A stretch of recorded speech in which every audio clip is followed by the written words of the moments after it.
make a change, first, ang gagawin natin is build our own SSG. Choosing the right one, yun ang pinakaunang-unang dapat natin gawin. So, I am Regina Flor-Minar, running for auditor. And as I said time and time again, gaya na nasabi ko sa campaign period last Friday, hindi ko na uulit-ulitin yan. Bibigyan ko yung summarization nun.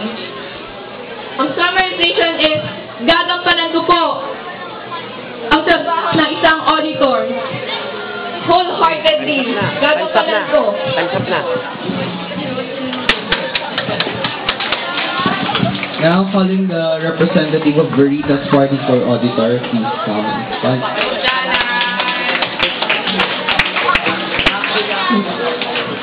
Ayan, so hello and good morning po sa inyong lahat. Ako po si Jaran Joy Rubina ng Tunara, tumatakbo bilang auditor sa ilalim ng Partido